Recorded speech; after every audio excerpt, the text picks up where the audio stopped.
Hi, welcome back to the BodyMindGifts channel, and this is episode 3 of Ways to Rejuvenate. And today we're going to be diving into some writing practices that also help you to cleanse. So those two things relate together, and particularly as they relate to your internal and external worlds.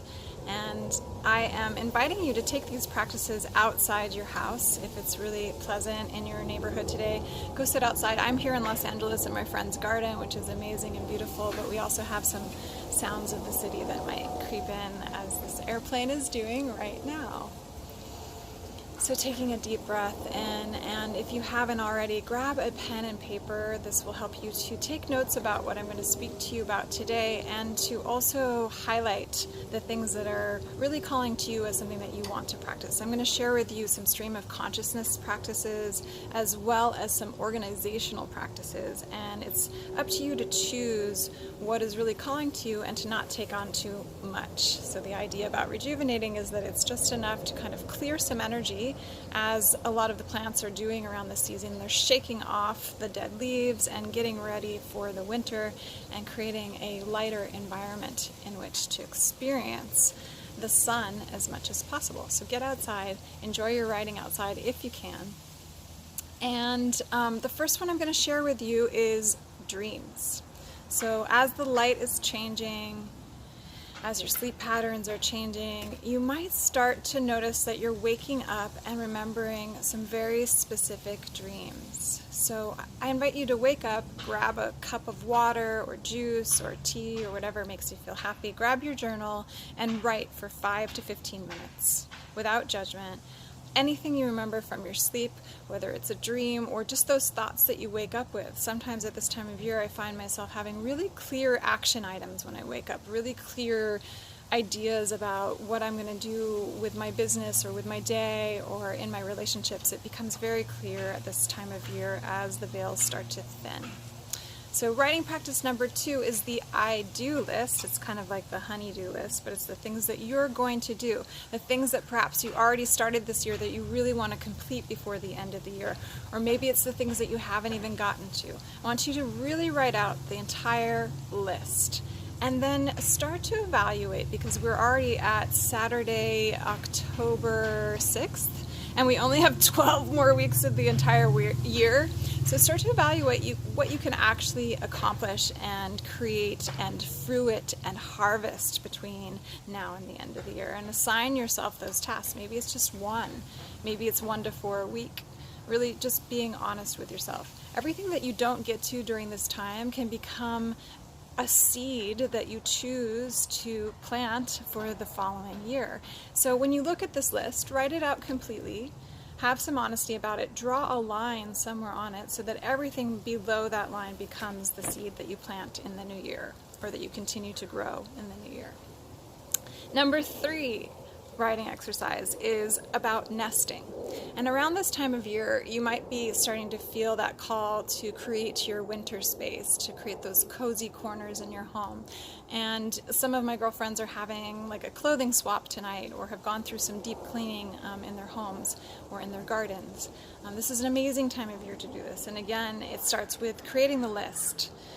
Observing what's going on in your home, noticing where there are stagnant energy spots and where you can start to clear away maybe the piles that you were dealing with because of taxes or whatever's going on in your life that is kind of accumulated. Start to make a list of those areas in your home. Also noticing places where the light is coming in that you don't get to utilize as space. Places where light shines in the window and you never get to sit in that corner because it has something else going on in it. And start to create a list of projects that you will try to do before the holiday season begins to create your cozy nesting kind of space that you can enjoy as we head towards winter. And as you start to do this, sometimes your home represents this unconscious, unprocessed parts of your life. And you might start to feel both the light coming into your home and the light coming into your heart and into your mind. Okay, the last writing practice I want to share with you can be quite intense, so I want to make sure that you create space to do it where you feel like you have time to really drop in. And this one is called letting go. And with everything that is going on in the world right now, and perhaps for you personally, there's some heavy things also being processed, our emotional tanks might feel kind of full or triggered. And this one is an opportunity to really have a look into those parts of you that have maybe not have time to been processed. And you want to look at this in relation to the past year, to the past 5 years, to the past decade, to your entire adult life, and then also to your childhood. And again, this becomes the laundry list, so it's the things that you want to cleanse and to process. And then choose maybe 1 or 4 again to really dive into and to set some time to do some stream of consciousness writing with. Really make this manageable. Maybe just 1 is enough. And you know what is enough. But get your pen and paper out, start to write stream of consciousness writing. It means that you do not judge, you do not stop because a voice in your head says, oh, that's not nice, I shouldn't say that about that person. You let everything that you feel come out of the pen to the paper. Everything that you think comes out of the pen to the paper. Let it go. Every fantasy, everything that you remember about the times where you were so triggered, the times where your energy just boiled over with anger, let it go. Write it out. Keep writing until you feel this sense of completion and that you're done. And then, if you don't feel this sense of completion and that you're done, you have an opportunity to take shorthand notes and to come back to and unpack it further. And if you take those shorthand notes and in taking those shorthand notes you feel that you have a bigger sense of completion, then you're done. If you still feel that you want to let go even further, you could find a safe space where you could build a fire, either in a fire pit or in a fireplace. Make sure it's safe. And then offer your papers up to the fire as a way of letting go this emotional experience, this story that you've been carrying. You offer it up to the fire, and this is a way to let it go forever. And really feel the weight of what that's like, to let it go forever, to create space for fresh and new energy to come into your life, to allow joy to rush back in. So thank you so much for tuning in again today with me and to exploring some of these practices. If you have any questions about them, I'm happy to answer them. Just reach out to me. Also, you might be feeling the call to doing some kind of internal cleansing at this time. That's totally natural as well. And I am offering a 21-day cleanse. We just need to onboard you by October 30th, and you could do this from anywhere in the world. So that's the exciting part about that. So reach out if you have questions about that. And then during the 21 days, I am also doing the Rejuvenate Retreat with Priya Deepika, my collaborative partner. And she and I are offering you body, mind, and voice practices that help you to activate the happy hormones in your brain.